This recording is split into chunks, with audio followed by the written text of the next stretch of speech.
मनसे अध्यक्ष राज ठाकरे यांच्यावर टीका केल्यानंतर मनसेच्या पदाधिकाऱ्यांनी आणि कार्यकर्त्यांनी आमदार अमोल मिटकरी यांची वाहन जे आहे ते तोडलेले आहे। त्यानंतर आता मनसेच्या कार्यकर्त्यांवर गुन्हा दाखल झालेला आहे, सोबतच अटक झाली पाहिजे अशी मागणी जी आहे ती अमोल मिटकरी यांनी केलेली आहे। मागील 2 तासांपासून अकोल्याच्या सिव्हिल लाईन पोलीस स्टेशनमध्ये जो आहे तो त्यांचा ठिय्या या ठिकाणी सुरू आहे। जोपर्यंत अटक होत नाही तोपर्यंत ठिय्या आंदोलन मागे घेणार नाही अशी भूमिका त्यांनी घेतलेली आहे।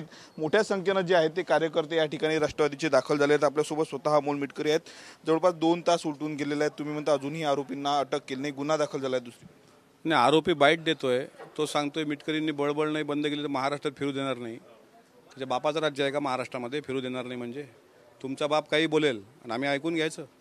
मी जे काही प्रतिक्रिया दिली होती ती आदरणीय अजितदादांबद्दल त्याच्या नेत्यानं तोंडसुख घेतलं म्हणून दिली होती। तुमची झुंड येते आणि त्या पत्रकार परिषदेमध्ये तुम्ही सांगता की मिटकरीला संपून टाकू 8 दिवसाच्या आत। हे कोणती मस्ती आहे? ही कोणती मर्दुमकी आहे?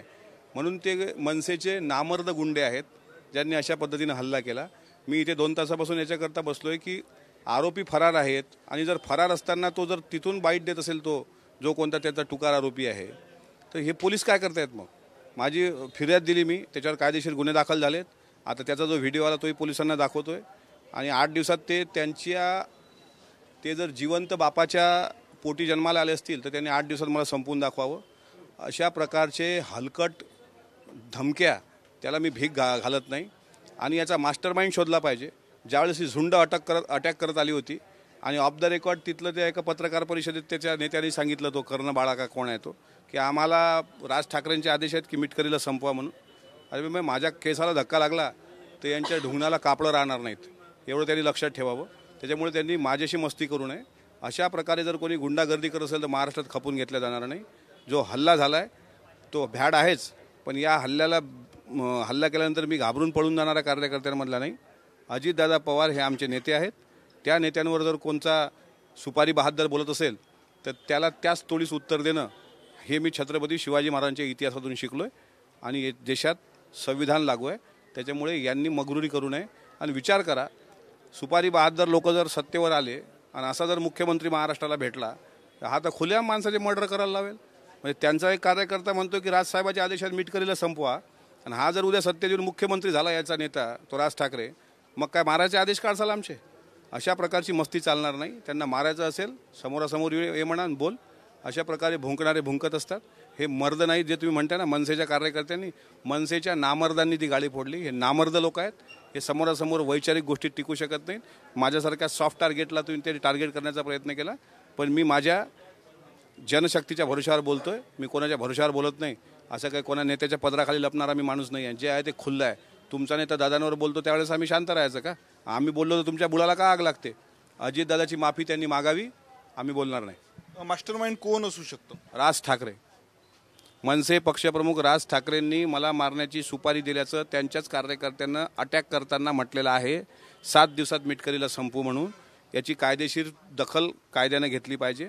राज ठाकरेंनी जर मला मारायची सुपारी इथल्या गुंडांना दिली असेल, त्याला खुला आव्हान आहे की त्यांना माझ्या घरी पाठवा आणि मला मारायला पाठवा। माझे लेकरं बाळं सगळेच जण आम्ही येतो, तुमच्यात किती मस्ती आहे ते मारूनच दाखवा। मी उद्या परवा महाराष्ट्राच्या मुख्यमंत्र्यांना भेटून याचं गांभीर्य लक्षात घेईल की हे कट कुठं शिजला, रेस्ट हाऊसवर कसे लोक आले होते, त्यांच्याकडे हत्यारं कशी होती। आणि अशा जर तो म्हणत असेल की राज ठाकरेंची संपवायची भाषा केली तर मग हा राज ठाकरेच त्याचा मास्टरमाइंड असावा। मी याच्या धमक्याला भीक नाही घालणार, चाहे कुछ भी हो जाए, माझा जीव गेलाच चालेल। पण अजितदादावर जर तो बोलत असेल त्यांचा नेता तर मी त्या थोडीच उत्तर देणार। हा माझा पिंड आहे, तो माझा मूळ स्वभाव आहे, कारण मी संभाजी ब्रिगेड छावा संघटनेसारख्या वैचारिक संघटनेच्या तालमीत तयार झालेला माणूस आहे। काही नेत्यांशी बोलणं झालं का? कोणाचे काही फोन आले का राष्ट्रवादीमधनं? हा, मला उपमुख्यमंत्री अजितदादांचा फोन येऊन गेला, मान्य मंत्री अदिती तटकरे यांचा फोन येऊन गेला। थोड्या वेळात स्वतः CM साहेब बोलणार आहेत असं मला आता त्यांच्या PSनी सांगितलं। आणि पक्षाचे अनेक इतकंच काय आमच्या विरोधी पक्षाच्या लोकांचे पण, म्हणजे सत्तेतलेच महायुतीमधले किंवा आता विरोधी गटातले सुद्धा खासदार निलेश लंके साहेबांचा फोन वगैरे, असे सगळे मित्र जे काय आहेत आमचे, त्यांचे फोन येऊन गेले। शेवटी आम्ही सगळे पक्ष म्हणून एक आहोत ना। तुमचे वैचारिक मतभेद जरूर असले पाहिजे, पण एखाद्याच्या घरावर तुम्ही मारून टाका, त्याच्यावर हल्ला करा, म्हणजे आज रात्री घर भडकून देणं, पेटून देणं आणि घरावर अटॅक करण्याचा त्यांचा जो कट होता तो कट या हल्ल्यामुळे उधळून लावला गेला। नाहीतर मी गाफल राहिलो असतो आणि यांनी अटॅक केला असता।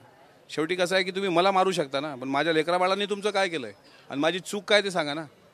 तुमच्या नेत्याला सुपारी बाद जर म्हटलं तर नाव न घेता तर तुमच्या बुडाला आग लागली, आणि माझ्या नेत्याबद्दल तुमचा नेता अश्लील बोलतो त्याबद्दल आम्ही काही बोलायचं नाही.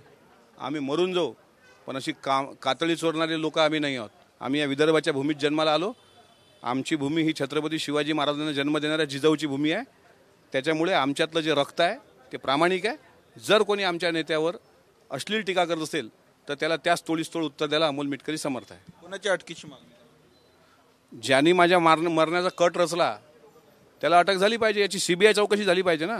नेमकं काय आहे, याची पाळंमुळं कुठं जातात, शिवतीर्थापर्यंत जातात का पाळंमुळं, ती शोधली पाहिजे. त्याच्यामुळे जो कोणी याचा मास्टर माइंड असेल त्याला तात्काळ अटक झाली पाहिजे. हे तर छिचोरे लोक आहेत. हे जे पळून गेले ना ढुंगणाला पाय लावून, हे सगळे छिचोरे लोक आहेत. यांची अवकात नाही या समोरासमोर येऊन भेटण्याची. तर एक एक करून समोर आला असता ना. अरे निवळ नामर्दासारखे तुम्ही कुंड्या घेऊन फेकताय त्याच्यावर, याच्यात कोणती मर्दुमकी? मी या लोकांना भीक नाही घालत.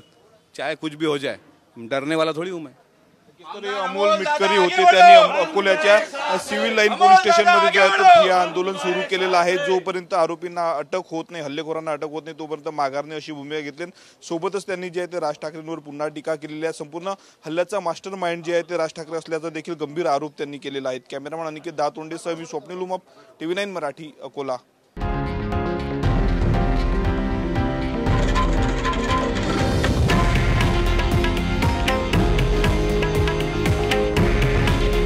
हे आहे देशातील नंबर 1 न्यूज नेटवर्क आणि आपण पाहत आहात TV9 मराठी. काळजी तुमची, हित महाराष्ट्राचं.